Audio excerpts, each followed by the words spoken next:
Salam, hər vaxtınız xeyir. Buraxılışa dəstək layihəmizin ikinci hissəsi ilə part 2 ilə davam edirik.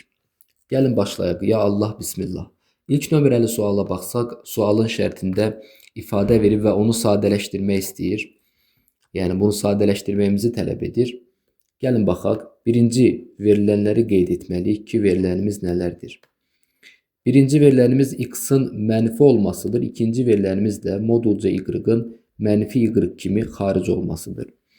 Soruşulan ifadəmiz nədir? Soruşulan ifadəmiz sadə bir ifadədir. Sadəcə kökün altındadır. Bunu biz elə birbaşa x plus y-ın kvadratı kimi yaza bilərik də. Müxtəsər vurma düsturudur da. Elə bil ki, AB-nin yerinə x, y yazmışıq. İndi bu soruşulan ifadəyə baxaq. Birinci, burada sadələşdirmə apara bilərik də. Yəni ki, bu kvadrat kökü itirəcək, alınan ədəd mütləq modula girməlidir. Çünki dərəcə cütdür. Bundan sonra da moduldan modulun xassəsinə görə xaric olacaq. Modulun xassəsinə görə xaric ola bilməsi üçün işarəni bilməliyik. Yəni biz y-ın da işarəsini təyin etməliyik. Gəlin təyin eləyək. Baxın, fikir verirsinizsə, y moduldan çıxanda mənfi işarə ilə çıxıb. Bir dəyişən moduldan çıxan zaman nə zaman qırağına mənfi işarə atılırdı? Dəyişənin özü də mənfi qiymətinə malik olduğu halda. Bilirsiniz niyə? İki mənfi yanaşı işlənsə, bu iki mənfi bir-birinə vurulub moduldan müsbət ədəd çıxmaq xassəsini ödəyəcək. Diqqətli olun, moduldan mənfi ədəd çıxır demirəm. Mənfi işarə ilə dəyişən çıxa bilər. Dəyişənin özü də mənfi olduğu halda nəticə etibarilə moduldan müsbət ədəd çıxır. Demək, bu y-ın özü mənfi olmalıdır.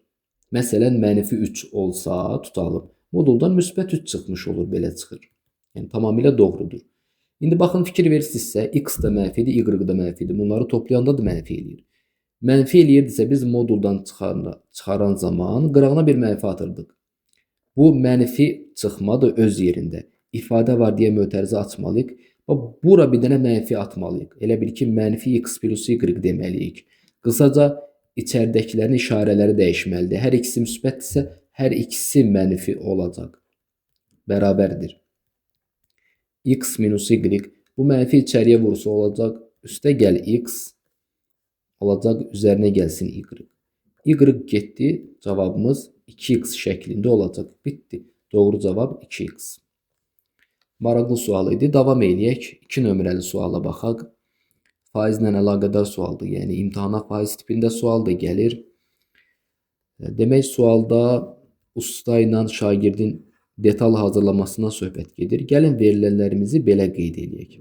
Baxın, bu usta olsun, bu şagirdə olsun, bu da ümumilikdə. Çünki mən şərtə baxmışam, ikisində birlikdə söhbət gedir də. İkisinin birgə icra etdiyi işdən söhbət getdiyindən ümumi də yazaq. İndi, bir usta gün ərzində plan üzrə 60 detal hazırlayır. Bu plan üzrədir də, normalda. Baxın, plan üzrə. Şagirdi isə 40 detal hazırlamalıydı. İkisi birlikdə plan üzrə 100 detal hazırlamalıdırlar. Bunu da qeyd etdik. Yaxşı, davam eləyək. Bir usta planını 105%, şagird isə 90% yerinə yetirib. Bu bilirsiniz nə deməkdir? Bu plan üzrədir. Bu isə real olan haldır da, real olan hal. RH yazıram. Yəni ki, görülən iş. Real olaraq görülən iş. Usta 105% yerinə yetirib planı. Baxın, 60 tam bütövdür də. Bütöv bir şey 100% idi də. Yəni, tamamilə 100%. Usta 100% işi görsə 60 detal hazırlayır. Lakin usta 105% görüb, 5% də artıq görüb. Yəni ki, 60-ın üstünə, bu 100% tam 60-dır, 5% də gəlməliyik. Nəyin 5%-ni? 60 dənə detalın 5%-ni. Yəni ki, hesablasaq 3 dənə də əlavə detal hazırlayıb deməkdir bu. Bunu belə də eləyə bilərsiniz. Məsələn, 100% 60, 105% x. Elə buradan gəlir.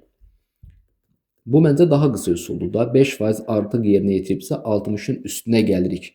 Niyə üstünə gəlirik? Artıq dediyindən. 5% dediyindən də 60-ın 5%-ni tapırıq. Olur 63. Demək, usta 63 detal hazırlayıb. Şagird isə yazıq şagirdindir ki, tənbəlliyindəndir, nədəndirsə, indi bu 90% yerinə yetirib. Yəni ki, tam bitirməyib də 90%-ni görüb. 40-ın 90%-i 36 eləyir. 36 detal hazırlayıb. İkisi bir yerdə 99 detal hazırlayıb. İndi şərtə baxaq nə deyir? Onlar birlikdə işin neçə faizini yerinə yetiriblər? Soruşulan hissədədir də bu. Bunu tapmaq üçün 99-u böləcəyik 100-ə, yəni bu detal olan hissəyə, detal sayına vurmalıyıq 100%. Eləyir 99%. Yəni belə də zaten buradan şifahi görünür. Ümumi 100 detal hazırlamalıydılar. 99'unu hazırlayıblar. Yəni elə 99%'ni hazırlayıblar ikisi bir yerdə. Bitti. Cavabımız oldu 99%. Bu da maraqlı sual idi. Digər suala baxaq. 3 nömrəli sual ifadənin qiymətinin tapılması ilə əlaqədardır. Bu tip sualları da həll etmək üçün uzun yola ehtiyac yoxdur. Əsasən qısa üsul olur və birinin içində digərini müşahidə etmək əsasında olur.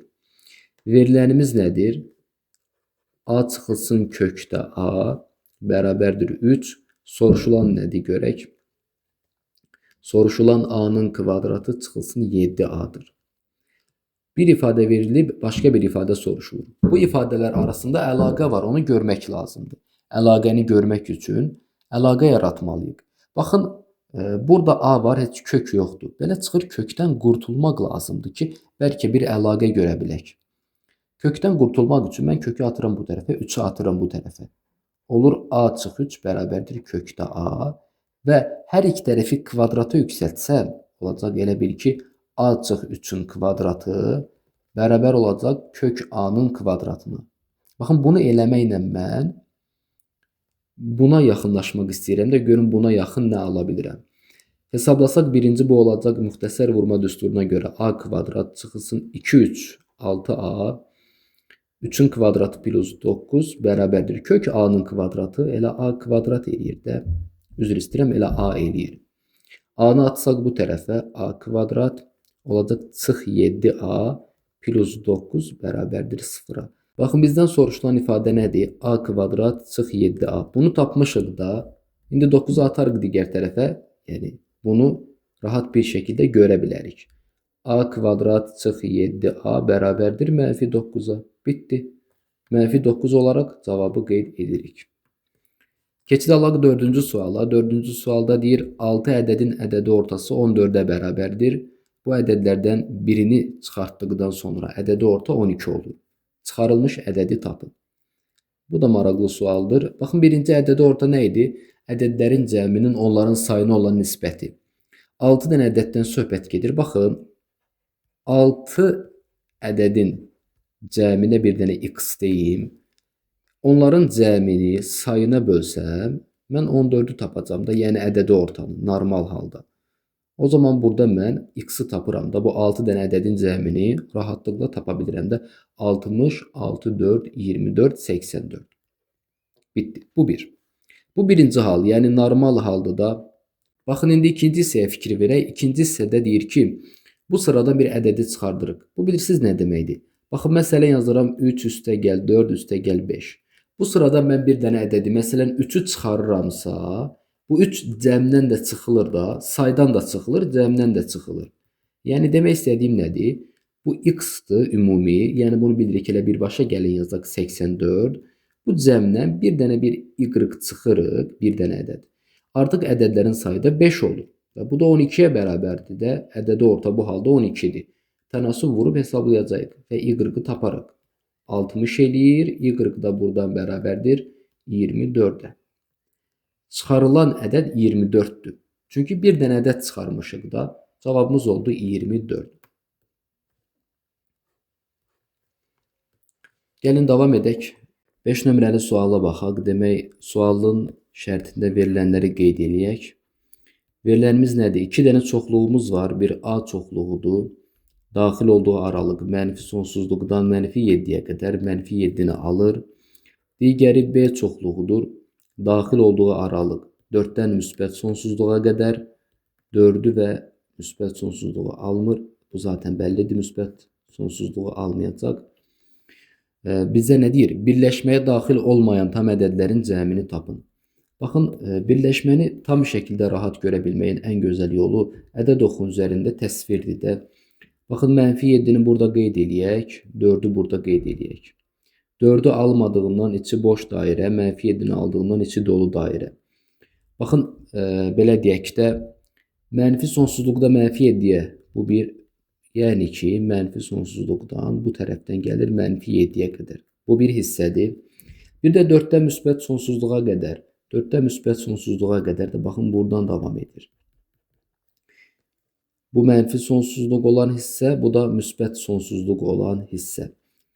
Birləşməyə daxil olmayan tam ədədlərdən söhbət gedir. Baxın, birləşmə nədir? Bu iki dənə aralığın birləşdirilməsi.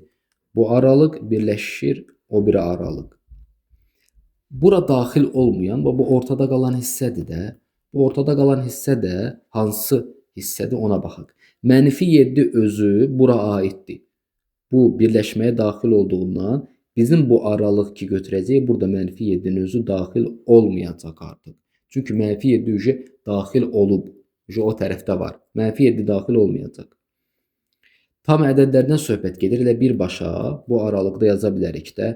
Mənfi 6, mənfi 5, mənfi 4. Elə qısaca olsun deyə yazıram. Mənfi 3, mənfi 2, mənfi 1, 0-dır, 1-dir, 2-dir, 3-dür və 4-ə baxaq. 4-ü burada almayıb. Yəni ki, 4 özü də bizim sıraya daxildir. Bunları biz toplasaq, cavab sadəcə mənfi 11 eləyər. Bitdi. Cavab oldu mənfi 11. Bu qədər qısa şəkildə. Beləliklə videomuzun sonuna gəldik. Sizlərə dəstək olmağa çalışdıq. Sizlərə uğurlar.